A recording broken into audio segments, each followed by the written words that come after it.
Assalamu alaikum dear students. I hope you all are fine. I'm your chemistry instructor Professor Shahbaz. Dear students, आज हम reactions of phenol को discuss करेंगे और basically दो तरह के रिएक्शंस हैं जिनमें OH ग्रुप इन्वॉल्व होगा।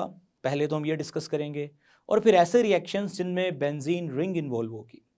सो स्टूडेंट्स, डिटेल देखने के लिए let's move toward light board. जी डियर स्टूडेंट्स, तो आज के इस लेक्चर में हम डिस्कस करेंगे रिएक्शंस ऑफ फिनोल। स्टूडेंट्स, सबसे पहले तो फिनोल का स्ट्रक्चर जो कि आपके सामने है, फीन यानी कि बेंजीन का जो पुराना नाम है और उसके साथ OH, फिनोल, जो कि एक एरोमेटिक अल्कोहल है। Students, phenol show two type of reaction, दो तरह के इसके रिएक्शन हैं, reaction due to OH group and reaction due to benzene ring. So दोनों को आज हम डिस्कस करेंगे। सो सबसे पहले हम एक इम्पॉर्टेंट पॉइंट को स्टडी कर लें, वो है जी रिएक्टिविटी टुवर्ड न्यूक्लियोफाइल्स, यानी फिनोल न्यूक्लियोफाइल्स और देन हम बाद में इलेक्ट्रोफाइल, दोनों की तरफ देखेंगे इसकी रिएक्टिविटी का रुझान क्या है। So phenol is less reactive toward nucleophile, so nucleophilic attack is less favored. For example, OH is not easy to replace while E plus in electrophile attacks on the ring is easy. So इसका मतलब हम समझते हैं। Students, let's say हम एक nucleophile की बात करते हैं और वी ऑल नो डैट कि OH भी एक स्ट्रॉन्ग न्यूक्लियोफाइल है। सो अगर न्यूक्लियोफाइल अटैक करने भी आता है तो वो OH को रिप्लेस नहीं कर पाएगा क्योंकि वो एक अच्छा न्यूक्लियोफाइल है। सो इसी तरह न्यूक्लियोफाइल रिंग पर भी अटैक नहीं कर सकता क्योंकि रिंग में मौजूद इलेक्ट्रॉनिक क्लाउड, जो डीलोकलाइज्ड इलेक्ट्रॉनिक क्लाउड है, वो न्यूक्लियोफाइल के लिए अट्रैक्शन नहीं रखता, बल्कि इलेक्ट्रॉन्स हमेशा इलेक्ट्रोफाइल के लिए अट्रैक्शन रखते हैं। ये बात आपको चैप्टर 9 में अच्छे से समझा के आए हैं। सो स्टूडेंट्स, यही बात यहाँ पे की जा रही है कि न्यूक्लियोफाइल अटैक करने आएगा, सामने OH है, स्ट्रॉन्ग न्यूक्लियोफाइल है, फेवरेबल कंडीशन नहीं है। रिंग के ऊपर भी न्यूक्लियोफाइल नहीं अटैक कर सकता क्योंकि रिंग में मौजूद डीलोकलाइज्ड इलेक्ट्रॉन इलेक्ट्रोफाइल को चाहते हैं। सो इसका मतलब है इलेक्ट्रोफाइल्स का जो अटैक है वो रिंग के ऊपर क्या है, आसान है एज कंपेयर टू न्यूक्लियोफाइल। जी, अब आगे चलते हैं। Reactivity of phenol due to OH group. सबसे पहले स्टूडेंट्स, हम फिनोल का रिएक्शन करवाने वाले हैं NaOH के साथ। सो स्टूडेंट्स, स्पेसिफिकली अगर इस रिएक्शन की बात करें तो ये सॉल्ट फॉर्मेशन रिएक्शन के नाम से भी लिखा जा सकता है। सो यहाँ से H निकलेगा, यहाँ से OH यानी कि वाटर, और H की जगह पे स्टूडेंट्स Na+ आएगा and you will get benzene ring ONA।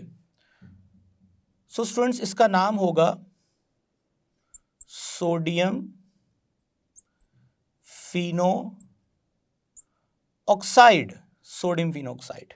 ठीक है स्टूडेंट्स, और स्पेसिफिकली अगर इस रिएक्शन की बात करूं तो स्टूडेंट्स हम कहेंगे सॉल्ट फॉर्मेशन।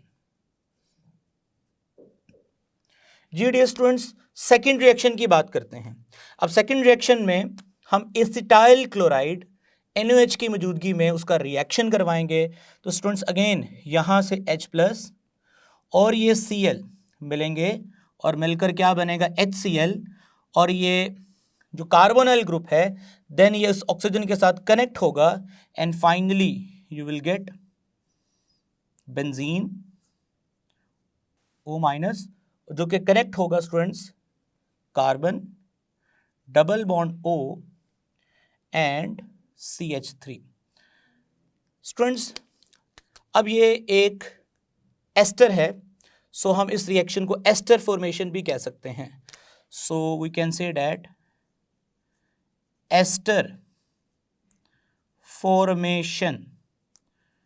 जी, अब एस्टर फॉर्मेशन में जो चीज़ समझने वाली है स्टूडेंट्स, आप याद रखिएगा एस्टर का जो जनरल रिप्रेजेंटेटिव फॉर्मूला है वो है ROC⸻OR, या इस R की जगह पे एराइल ग्रुप भी आ सकता है, जैसे कि इस केस में स्टूडेंट्स यहाँ पे तो अल्काइल ग्रुप है, लेकिन इस तरफ एराइल ग्रुप है।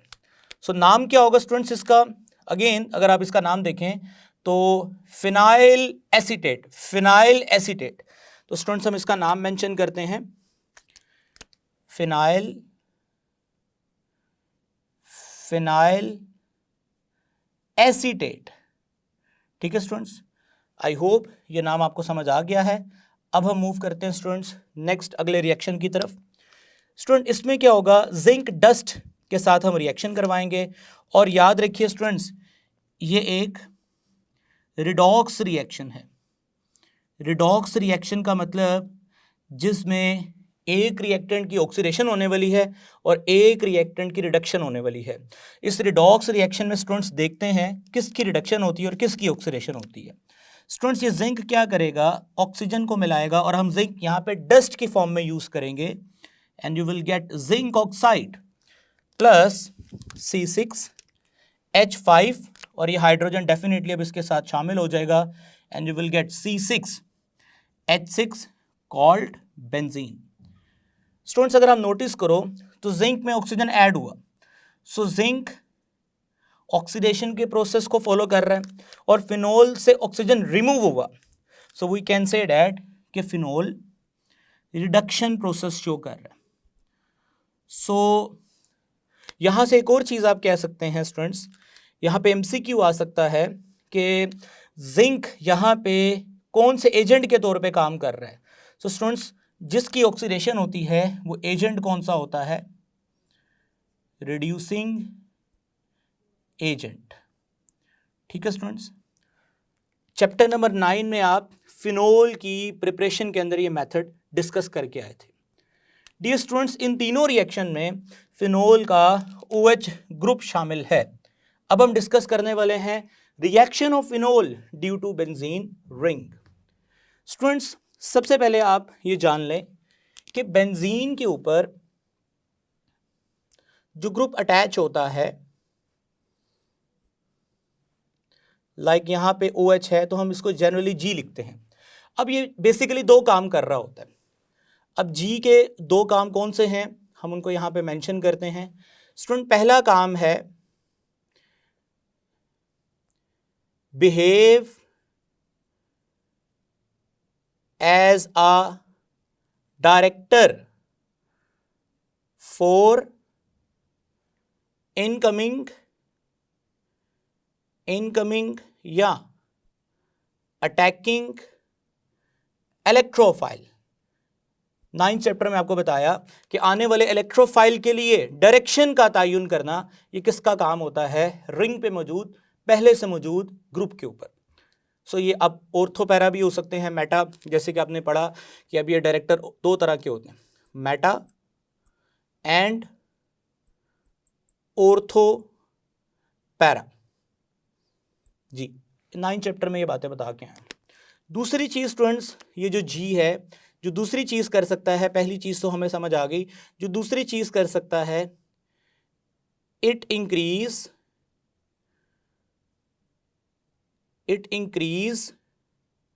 और decrease the reactivity of benzene ring towards electrophilic substitution reaction। So students पहले से मौजूद जो ग्रुप है या तो वो रिएक्टिविटी को बढ़ा देगा या वो रिएक्टिविटी को क्या कर देगा, कम कर देगा। अब इसकी एग्जांपल्स भी आपको चैप्टर नंबर 9 में दे के आए हैं।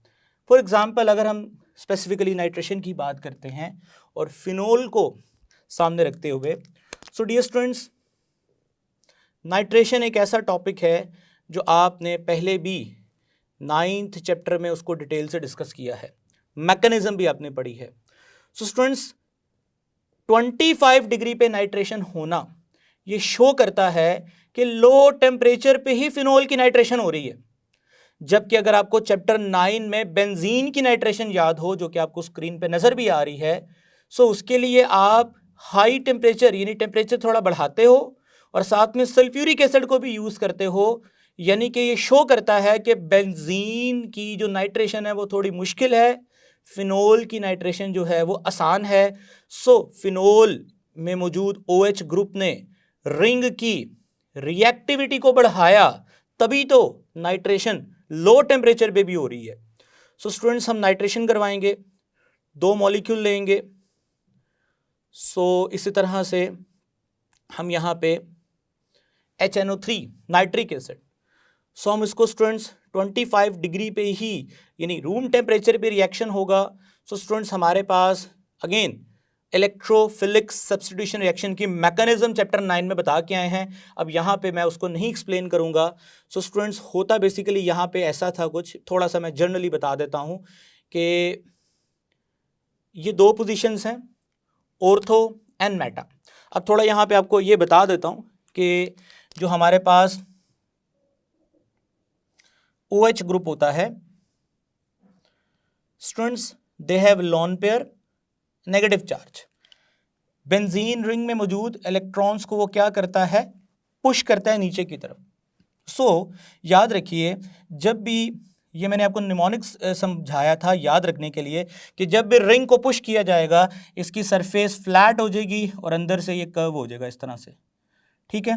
तो स्टूडेंट्स, OH की मौजूदगी में जो बेंजीन रिंग के अंदर इलेक्ट्रॉनिक क्लाउड है वो कुछ इस तरह से हो जाएगा, यानी कि उसकी अवेलेबिलिटी या तो ऑर्थो पोजीशन पे रहेगी या पैरा पोजीशन पे रहेगी।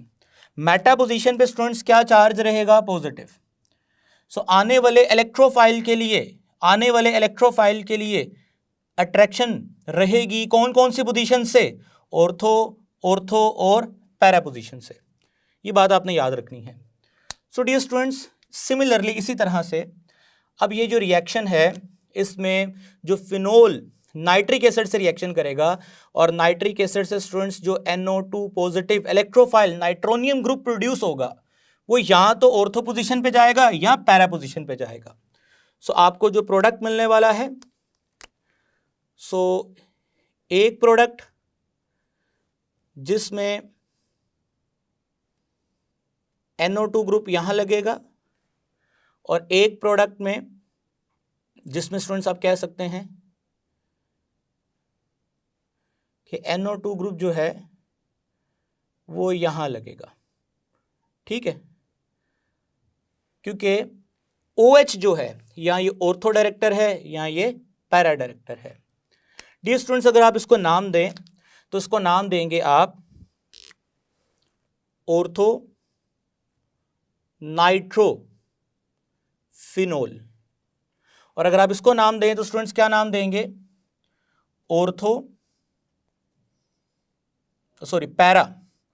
पैरा नाइट्रो फिनोल का, ठीक है स्टूडेंट्स। अब ये वो रिएक्शन है जो हमने कहां डिस्कस किया, एट 25 डिग्री। अब हम रिएक्शन डिस्कस करने वाले हैं एट हाई टेम्परेचर। तो स्टूडेंट्स, हाई टेम्परेचर पे रिएक्शन में क्या होगा, थोड़ा सा ये मार्जिन यहां पे लगा दें जी। So at high temperature, so high temperature पे स्टूडेंट्स आप फिनोल का रिएक्शन करवाओगे, आप फिनोल का रिएक्शन करवाओगे 3OH NO2 यानी 3 यूनिट नाइट्रिक एसिड के यूज होंगे। हीट करोगे आप इसको और स्टूडेंट्स 1, 2 और 3, बल्कि आपको ऊपर भी लिखना चाहिए, ये दोनों H OH के साथ मिलकर यहाँ पे 2 वाटर मॉलिक्यूल भी लूज करेंगे। सो स्टूडेंट्स, ये 1 H plus, 2 H plus, 3 H plus, ये 3 OH के साथ मिलेंगे। So you will get 3 water molecule plus, और इन तीनों H प्लस की जगह पे कौन आएगा students, NO2 plus nitronium group. So you will get phenol OH NO2 NO2 and यहां पर भी students you can say that के ग्रुप लगेगा NO2। ठीक है स्टूडेंट्स। सो अब मैं इन दोनों रिएक्शंस को जनरलाइज करके लिख रहा हूं ताकि सिमेट्री में आपको ये चीज दोबारा समझ आ जाए। सो स्टूडेंट्स पहला रिएक्शन था जिसमें हमने फिनोल का रिएक्शन करवाया नाइट्रिक एसिड के साथ, 2 यूनिट इस्तेमाल किए और 25 डिग्री पे ये रिएक्शन हुआ था और बदले में हमें 2 तरह की प्रोडक्ट्स मिली थी। एक जिसमें OH यहाँ पे था और NO2 यहाँ पे था, और दूसरी स्टूडेंट्स जिसमें OH यहाँ पे था और NO2 यहाँ पे था। ठीक है स्टूडेंट्स। और इसी तरह से हमने फिनोल का रिएक्शन करवाया स्टूडेंट्स, इसी तरह हमने फिनोल का रिएक्शन करवाया, 3 यूनिट यूज किए हमने HNO3 के at a high temperature. So we will get phenol OH NO2 NO2। ठीक है स्टूडेंट्स। अब ये हमारे पास जो फॉर्मूला है इसको अब नाम भी देंगे। पहले दोनों कंपाउंड्स को तो हमने नाम दे दिया, इसको नाम देंगे। सो उसको नाम देंगे स्टूडेंट्स 2 4 2 3 4 5 6 ट्राई नाइट्रो फिनोल। ठीक है students, 2 4 6 tri nitro phenol, also called picric acid, picric acid. ठीक है स्टूडेंट्स। अब यहाँ पे स्टूडेंट्स मैं आपको पिक्रिक एसिड के बारे में कुछ बताना चाहता हूँ। सो अगर मैं इन तीनों प्रोडक्ट्स का एसिडिक ऑर्डर लिखूं, जो कि आपके लिए जानना बड़ा ज़रूरी है। सो स्टूडेंट्स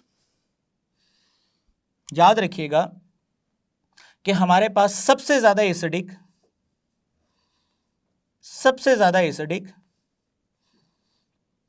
पिक्रिक एसिड है, यानी ये मैं एसिडिक ऑर्डर लिख रहा हूं। देन हमारे पास ऑर्थो नाइट्रोफिनोल है,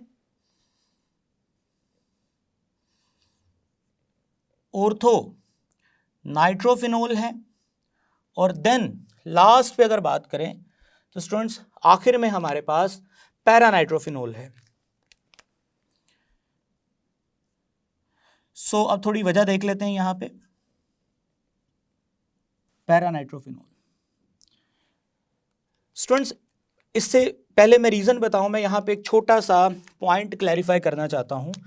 डियर स्टूडेंट्स, अगर यहां पे OH की बजाय CH3 ग्रुप आ जाए, यानी कि टोलिन का आप ये नाइट्रेशन प्रोसेस करवाएं, सो यानी यहां पे CH3 आ जाए, तो देन आपके पास जो कंपाउंड बनेगा उसका नाम है, यानी कि अगर इस कंपाउंड को मैं सेपरेटली यहां पे मेंशन करूं, जो कि आप एज एन MCQ याद रखेंगे,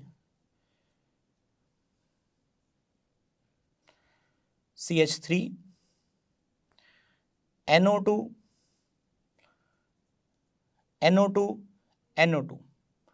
ऐसा तब होगा जब यहां पे OH की जगह पे मिथाइल ग्रुप होगा, यानी टोलिन के साथ आप उसकी नाइट्रेशन करवाएंगे।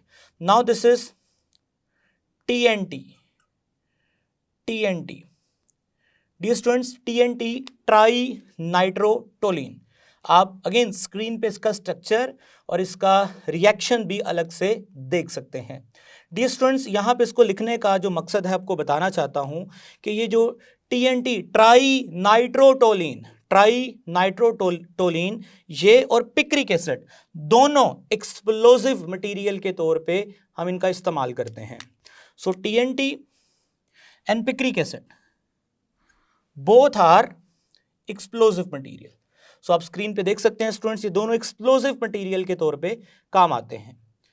स्टूडेंट्स अब हम चलते हैं क्वेश्चन की तरफ, यानी एसिडिक ऑर्डर की तरफ, एसिडिक ऑर्डर की तरफ। डियर स्टूडेंट्स, अगर आप स्क्रीन पे पिक्रिक एसिड का स्ट्रक्चर देखें तो स्टूडेंट्स पिक्रिक एसिड, अब स्क्रीन पे भी देखें और यहाँ पर भी देखें कि ये जब H+ निकालेगा तो स्टूडेंट्स H+ के निकलने से पीछे इसकी कॉन्जुगेट बेस बचेगी। अब मैंने आपको लास्ट लेक्चर में बताया था कि कॉन्जुगेट बेस में डीलोकलाइजेशन जितनी ज़्यादा रहेगी, स्टेबिलिटी कॉन्जुगेट बेस की उतनी ज़्यादा रहेगी। जितनी ज़्यादा कॉन्जुगेट बेस स्टेबल रहेगी, H+ उतनी देर सोल्यूशन में रहेगा और सोल्यूशन को एसिडिक इन नेचर रखेगा। जी डियर स्टूडेंट्स, तो आप स्क्रीन पे देख सकते हैं कि पिक्रिक एसिड H+ लूज करने के बाद उसकी कॉन्जुगेट बेस के जितने भी डीलोकलाइजेशन से स्ट्रक्चर बनते हैं, यानी रेजोनेटिंग स्ट्रक्चर्स बनते हैं, वो आप स्क्रीन पे देख सकते हैं। और आप देख सकते हैं कि यहाँ पे रेजोनेंस की जो एक्सटेंट है वो फिनोक्साइड से ज़्यादा है। क्यों ज़्यादा है उसकी वजह भी देख लें। क्योंकि स्टूडेंट्स यहाँ नाइट्रोजन पे प्लस चार्ज है, वजह कि ऑक्सीजन की इलेक्ट्रोनेगेटिविटी ज़्यादा है। सो नाइट्रोजन डीलोकलाइज्ड इलेक्ट्रॉन को अपनी तरफ मेहमान नवाजी के लिए क्या करेगा, पुश करेगा।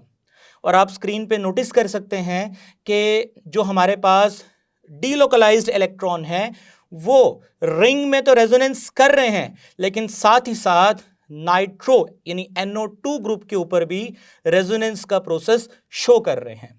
सो इट्स मीन कि NO2 ग्रुप जो कि इलेक्ट्रॉन को अपनी तरफ एज अ गेस्ट खींचता है और रेजोनेंस में भी इन्वॉल्व करवाता है, जिससे ये जो कॉन्जुगेट बेस है पिक्रिक एसिड की, ये फिनोक्साइड यानी फिनोल की कॉन्जुगेट बेस से ज़्यादा स्टेबल है।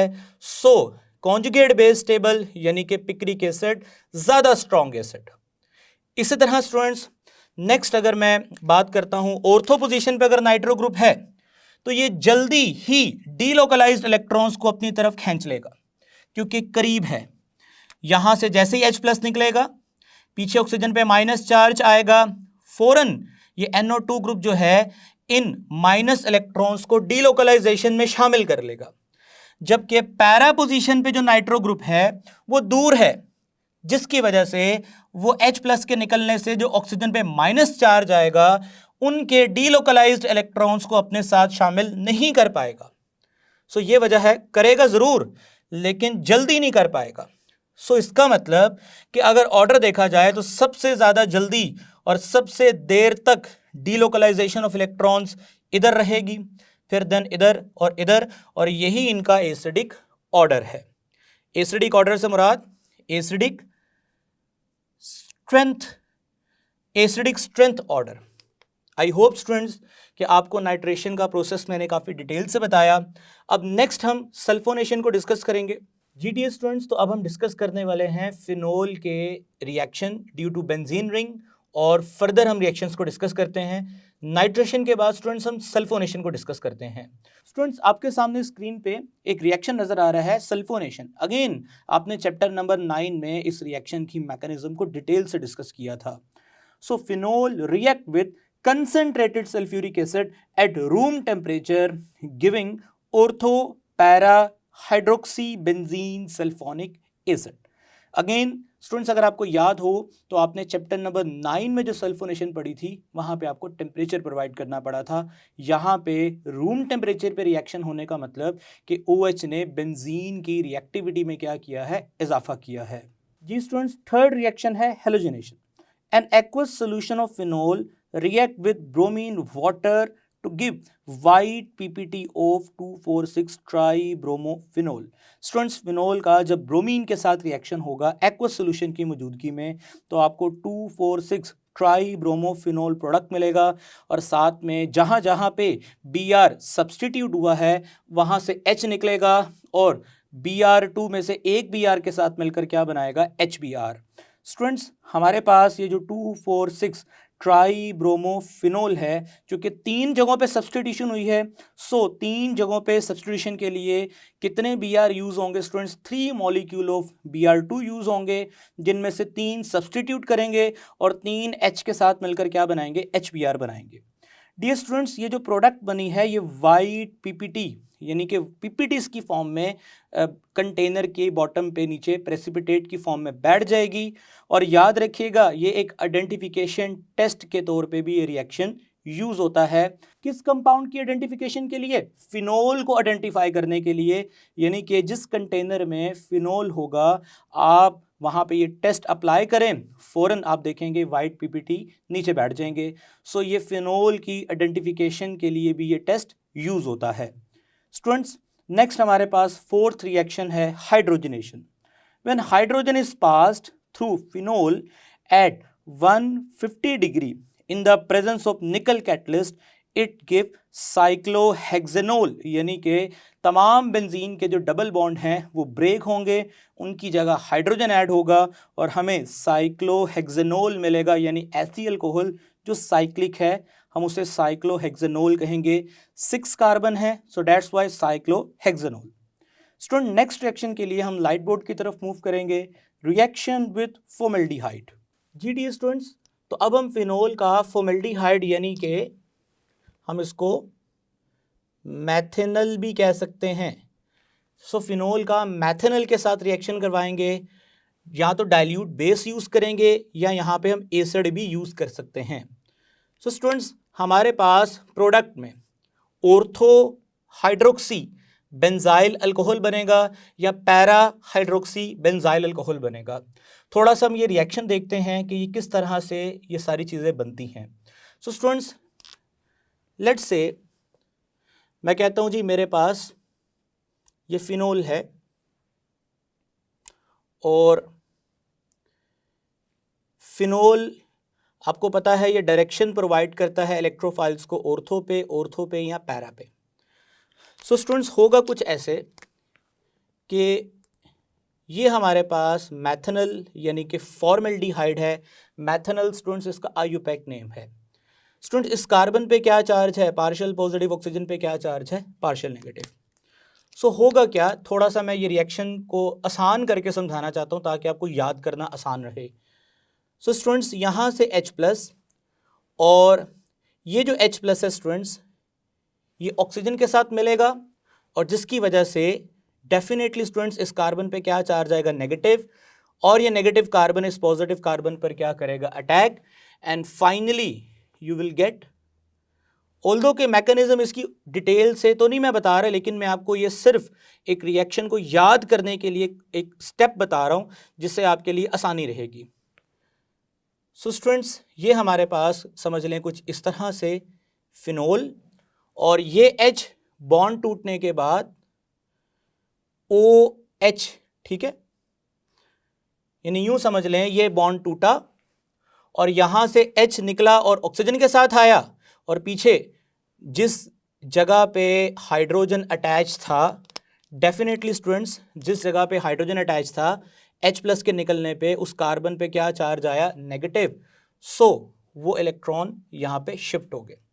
या थोड़ा सा अगर आप इसको मज़ीद एक्सप्लोर करना चाहते हैं तो एक्चुअली हुआ इसमें कुछ ऐसा है कि हमारे पास जो बेंजीन थी उसमें मौजूद पाई इलेक्ट्रॉन एक्चुअली बाहर शिफ्ट हुए। ये थोड़ी सी मैं आपको मज़ीद एक्सप्लेनेशन देता हूँ ताकि आपके लिए ज़रा सेटिस्फैक्ट्री रहे ये बात। Students, double bond O, so इस बॉन्ड के बाहर आने पे as we all know that ये सारी मैकेनिज्म्स आपने चैप्टर 9 में पढ़ी हैं। सो स्टूडेंट्स, इस बॉन्ड के बाहर आने से इस जगह पे क्या चार्ज आएगा? पॉजिटिव। सो अब ये वाला बॉन्ड कहाँ शिफ्ट होगा? अंदर। सो यहाँ से क्या निकलेगा? H+, जो जाकर कहाँ अटैक करेगा स्टूडेंट? ऑक्सीजन पे। सो ऑक्सीजन का बॉन्ड कहाँ शिफ्ट होगा स्टूडेंट्स? H+ पे, जो यहाँ से आया। And finally you will get benzene, क्योंकि यह बॉन्ड वापस अंदर आ चुका है, रेजोनेंस दोबारा स्टार्ट हो चुकी है। और याद रखिएगा स्टूडेंट्स, यहाँ पे OH ग्रुप भी है, इसलिए तो डायरेक्शन किधर को मिल रही है, ऑर्थो पे या पैरा पे मिलेगी। सो आगे क्या अटैच हो चुका है, CH2, डबल बॉन्ड ब्रेक हो चुका है क्योंकि ये हाइड्रोजन से बॉन्ड बन चुका है, तो OH। सिमिलर स्टूडेंट्स ये फिनोमेना ऑर्थो पोजीशन के अलावा पैरा पोजीशन पे भी होगा। सो आप देख सकते हैं कि एक प्रोडक्ट ऑर्थो है और एक पैरा है। सो ऑर्थो हाइड्रोक्सी बेंजाइल अल्कोहल, इस केस में स्टूडेंट हमारे लिए पेरेंट कंपाउंड ये है।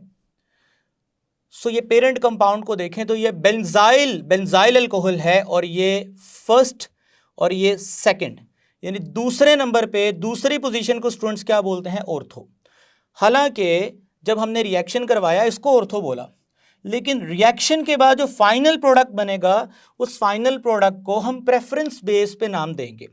अब प्रेफरेंस क्या है कि हमारे लिए बेंजाइल अल्कोहल ज़्यादा प्रेफरेबल है एज कंपेयर टू OH। सो इसलिए हमने उसको रिंग में सेलेक्ट किया। और अब जो पहले ऑर्थो पोजीशन थी जहां पर अटैक हो रहा था, एक्चुअली अब वो फर्स्ट पोजीशन है क्योंकि ये ज़्यादा प्रेफरेबल ग्रुप है, इसलिए हमने उसको बेंजीन रिंग के साथ as a parent name select किया है। सो अब दूसरी पोजीशन आपको पता है, ऑर्थो। सो अब क्या नाम पड़ेगा, ऑर्थो हाइड्रोक्सी बेंजाइल अल्कोहल। ठीक है स्टूडेंट्स, इसी तरह यहां जाते हैं। अगेन हमारे लिए ये पेरेंट कंपाउंड है, ये पेरेंट जी स्टूडेंट्स, तो हमारे लिए पेरेंट कंपाउंड है। अब इस पेरेंट कंपाउंड में अगेन आप देखो तो ये फर्स्ट नंबर है, यानी जो सब्स्टिट्यूएंट अटैच है ये पहला फर्स्ट कार्बन है, ये सेकंड, ये थर्ड, ये फोर्थ को हम पैरा पोजीशन कहते हैं। So para hydroxy benzyl alcohol. I hope कि आपको इन दोनों के नाम भी समझ आ गए हैं स्टूडेंट्स। अब ये रिएक्शन हम देखेंगे, अगर यही रिएक्शन हम लोग करवाएं, यानी n number of phenols n number of methanol के साथ रिएक्शन करें in a slight difference in condition, उसमें हम थोड़ी सी कंसंट्रेशन HNO यानी NaOH की थोड़ी ज़्यादा करते हैं। यहाँ डाइल्यूट बेस यूज़ की थी तो यहाँ थोड़ी कंसंट्रेटेड बेस यूज़ करते हैं। सो हमारे पास एक पॉलीमराइजेशन रिएक्शन होगा, और फर्स्ट ऑफ ऑल हमारे पास ये 4 यूनिट्स मैंने यहाँ लिखे हैं। फर्स्ट यूनिट में आप देखें कि हमारे पास ऑर्थो पोजीशन पे एंड पैरा पोजीशन पे, यानी दोनों पोजीशंस पे CH2OH यानी कि CH2OH ग्रुप अटैच हुए हैं। सो यानी ऑर्थो पे हो सकता है तो डेफिनेटली पैरा पे भी हो सकता है। सो यहाँ पर भी एक ऑर्थो पे है और एक पैरा पे है। सो 2 यूनिट्स आपने ऊपर बनाने हैं जहाँ पे ऑर्थो भी होगा और पैरा पे भी ग्रुप लगा होगा। इस तरह नीचे आपने इन्वर्टेड पोजीशन में यानी उलट, और जो नीचे वाली साइड पे आपने यूनिट्स बनाने हैं उनमें सिर्फ ऑर्थो पोजीशन पे आपने CH2OH ग्रुप लगाना है। स्टूडेंट्स अब क्या होगा, यहाँ से ये HOH रिलीज होगा, HOH रिलीज होगा। सिमिलरली स्टूडेंट्स यहाँ से OH और बिल्कुल सामने से यहाँ से H+ रिलीज होगा, या इसको आसान अल्फाज में इस तरह समझ लें, और यहाँ से OH और स्टूडेंट्स यहाँ से H ये मिलेंगे। तो स्टूडेंट्स एक वाटर मॉलिक्यूल यहाँ से रिलीज होगा, सिमिलरली एक वाटर मॉलिक्यूल यहाँ से रिलीज होगा, और सिमिलरली एक वाटर मॉलिक्यूल यहाँ से रिलीज होगा, और यहाँ से भी एक वाटर मॉलिक्यूल रिलीज होगा। और स्टूडेंट्स अगर आप देखें फर्दर, यानी इसी तरह के यूनिट्स आगे भी आएंगे, और यहाँ से स्टूडेंट्स क्या निकलेगा, OH। जैसे यहाँ से OH निकला, सामने से क्या निकलेगा, H। यहाँ से क्या निकलेगा, OH, सामने से क्या निकलेगा स्टूडेंट्स, H। और सिमिलरली स्टूडेंट्स यहाँ से क्या निकलेगा, H। इसके जो पीछे यूनिट्स होंगे वहाँ से क्या निकलेगा, OH। इसी तरह से स्टूडेंट्स यहाँ से क्या निकलेगा, H, और इसके जो पीछे यूनिट्स होंगे वहाँ से क्या निकलेगा, OH। सो इस तरह से ये क्रॉस्ड लिंक्ड पॉलीमर बनेगा, और फाइनल प्रोडक्ट स्टूडेंट क्या बनेगी, अगेन आप स्क्रीन पे स्टूडेंट्स फाइनल प्रोडक्ट को देख सकते हैं कि फाइनल प्रोडक्ट में आप देखें कि इस यूनिट में और इस यूनिट में लिंक बनेगा थ्रू CH2, इस यूनिट में लिंक बनेगा थ्रू CH2। सो मैं यहाँ पे ऑरेंज कलर से हाईलाइट कर रहा हूँ वो ग्रुप्स जो लिंक क्रिएट कर रहे हैं यूनिट्स के दरमियान में। ठीक है स्टूडेंट्स, तो ये वो यूनिट्स, ये वो ग्रुप्स हैं जो लिंक क्रिएट कर रहे हैं यूनिट्स के दरमियान में। सो नाउ ये एक क्रॉस्ड लिंक्ड पॉलीमर बनेगा नेम्ड एज बेकलाइट। स्टूडेंट्स, आपको बेकलाइट के बारे में मजीद कुछ इंफॉर्मेशन बताते हैं। So let's move toward black board. जी डियर स्टूडेंट्स, तो आप अगेन इक्वेशन देख सकते हैं कि n number of phenol, n number of methanol मिलेंगे in the presence of NaOH, n number of water release होंगे और हमारे पास एक पॉलीमर बनेगा named as bakelite. Bakelite is a crossed linked thermosetting polymer. Student, thermosetting polymer वो होता है जिसको हीट करो तो वो हार्ड हो जाए, उसे हम थर्मोसेटिंग पॉलीमर बोलते हैं। It was introduced by Leo Baekeland. Students, एक साइंटिस्ट का नाम है, आप इसको देख सकते हैं। It is used for making telephone, toys, switches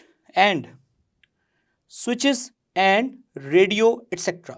students, ये तो मैंने इसका यूज बताया। अब वापस चलते हैं लाइट बोर्ड की तरफ। जी dear students, so I hope कि आज के लेक्चर में आपको कॉम्प्रिहेंसिव तरीके से मैंने आपको रिएक्शंस पढ़ाए, reaction of phenol due to OH and due to benzene ring. इंशाल्लाह नेक्स्ट लेक्चर में हम ईथर्स को स्टार्ट करेंगे। तब तक के लिए मुझे इजाज़त दें। टेक केयर, अल्लाह हाफिज़।